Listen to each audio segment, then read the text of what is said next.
Like the title of the video says, we are going to be covering Airburst. This is Zephyr's second ability.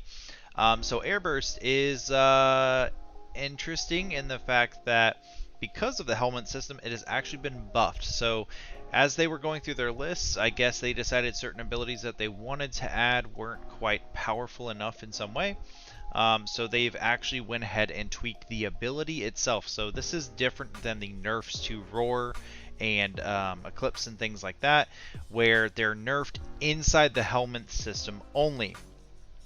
These abilities, these certain abilities like Airburst, are actually just buffed. They changed them on the frames themselves, so Zephyr will see this change. It isn't just a Helminth change. And we'll cover exactly what that is. So what is Airburst? Let's go ahead and talk about what this thing is. So you basically throw out 3 orbs. These 3 orbs hit and they CC enemies in various ways. We'll kind of cover what those are. This does have a synergy with tornadoes. I'm not going to go at all into in depth on tornadoes for this, so I'm going to save that interaction, that synergy, for that video. So Airburst, it is a 50 drain ability, so it isn't super cheap, but we'll talk about some features that it has, very similar to Tailwind. As well, it has a damage component of slash, impact, and puncture of 500, and then a radius of 8 meters. So the very first thing we're going to cover is the damage portion. So this is a little weird, but it lists all the types.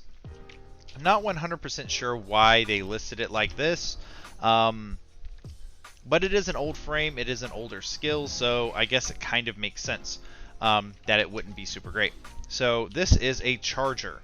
Infested flesh should have a 25% weakness to slash and be neutral, or I'm sorry, infested, not necessarily infested flesh, sorry about that. They should basically be, they should have a 25% weakness to the slashing components and then a flat amount versus the impact and the puncture. So when I throw this out, there's basically 2 versions of damage going out. There are the actual projectiles themselves, and then there is the explosion that happens when they hit something. So if you actually hit an enemy directly with these orbs, they will deal damage from the projectile and from the explosion. So I'm going to go ahead and demonstrate that now. So if I hit next to him, he gets hit once. If I throw it at him, he gets hit twice. So let me pick up some energy real quick. So you'll notice it wasn't 500 damage, but it wasn't 3 instances of 500 each type. Right, it wasn't 500 slashing, 500 impact, 500 puncture. So the way I've been able to calculate this is I basically tested against a couple different enemies with different resistance and vulnerability amounts, and from what I can tell, this thing actually does 350 slashing damage, 75 impact, and 75 puncture. So if you actually go and do the math on that, it should equal out very closely, with probably some rounding issues on the numbers, and that's something I've always had a problem completely perfectly matching up with on Warframe, just because the intricacy of their formulas. But effectively it should be about that ratio. It might even be something weird like 349 to 76, or I don't know. But basically it's 350 slashing, 75 of the other 2. So that's the damage component. Keep in mind, hitting enemies directly will be more damage, but if enemies have armor, it isn't really going to do anything. Even with the fact that it has slashing, it cannot proc statuses, so this thing cannot really deal with armor situations at all. That being said, what this skill actually is for is CC. So let's go ahead and take a look at what the CC does. So the interaction that they created, or that they added to the skill with the Helminth system, is the fact that it now has 2 modes. You have a tap mode and a hold mode. So the tap mode is a pull. So you'll see the enemy got pulled a little bit there. Got pulled a little bit. I ran out of energy. But yeah, he basically will get pulled a little bit every single time you use the ability. That being said, he didn't move a whole lot against a lot of enemy types. I'm not 100% sure if like chargers are somewhat resistant to this or something.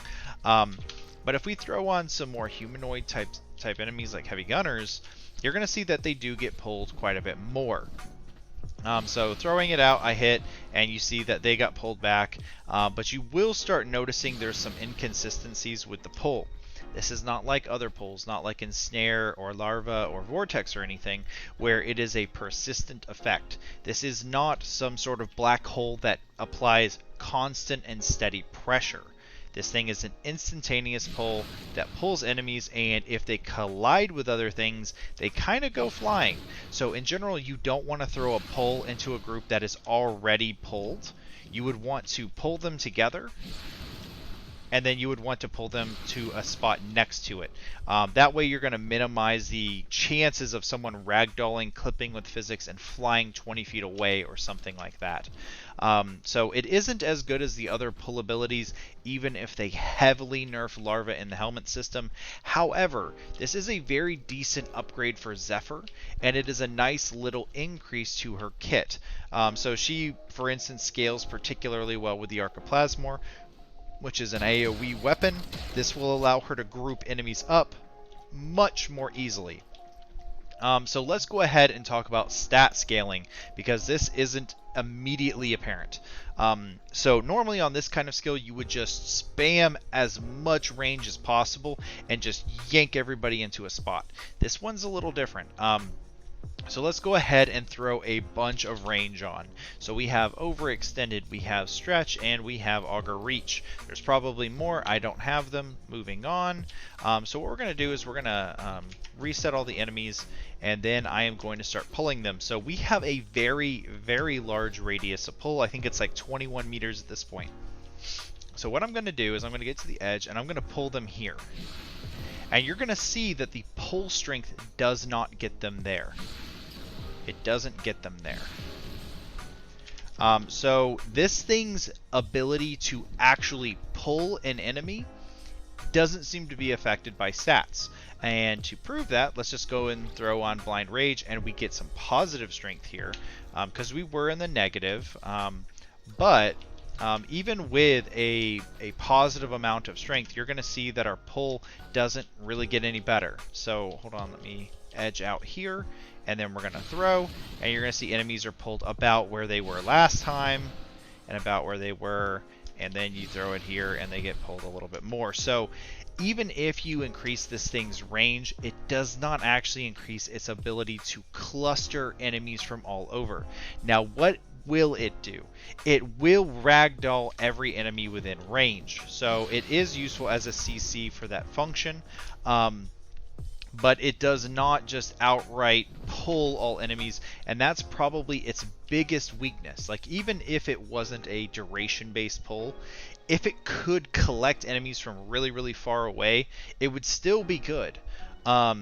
So I haven't rated that highly in my tier list, but it is certainly better, especially for Zephyr. It is a straight upgrade. Now, the alternate ability is the old version of the skill, where when you hold down the ability, and this used to be the tap functionality, you scatter enemies. So it's the exact opposite. It does ragdoll them, it does knock them down. It is actually a pretty decent range that it knocks them down as well, or knocks them back as well. So it isn't super bad, but more often than not, you're going to be wanting to use the pull functionality. So back to stats, let's just run through all the stats pretty quickly. You can increase damage, not super useful in most scenarios, especially if you're against armor. The drain is fairly expensive, and we're gonna actually conclude talking about that here in a second. And the radius can be scaled out very far, but it doesn't actually, no stat seems to affect the pull that we get. Ability duration does literally nothing for the skill. It's a dead stat on this skill. So maybe if you have it as a dead stat, as a really low stat, maybe this skill could actually work for you if you have like a lot of efficiency and a lot of range or something, and you just don't care about duration. This might actually work out okay for your build. That being said, overall it's fairly weak compared to the other options you have available in the Helminth system. And finally, we're going to conclude with the efficiency conversation. So this has the exact same treatment that Tailwind got, in that if you cast it normally, it costs its full cost, which would be 50. And if you are in the air, it costs half. So just keep in mind, let me actually go ahead and remove, our mods so it isn't quite as confusing. I'm seeing those numbers. So we go from 225 to 175. That's 50 energy. Hopping in the air, we only use 25. So this thing can actually be cheap if you're constantly hopping, and I think that's the only way you want to use the skill now. Is just by hopping everywhere when you cast it. It doesn't take a whole lot. And absolutely finally is the fact that it is a one-handed ability. So if you need to reload, you can cast it without stopping your reload. That's pretty nice. It isn't the most important or the most amazing thing in the world, but it's something to keep in mind. Some skills are two-handed cast, which Zephyr has some of them. This is a one-handed cast, so it makes it a little bit easier to use while you're flipping around or while you're shooting or reloading and things of that nature. So I think that's going to conclude it for this video. There is no augment for this skill, so I can't really cover it. But if I have missed something or misrepresented something, please let me know in the comment section below. Thanks for watching.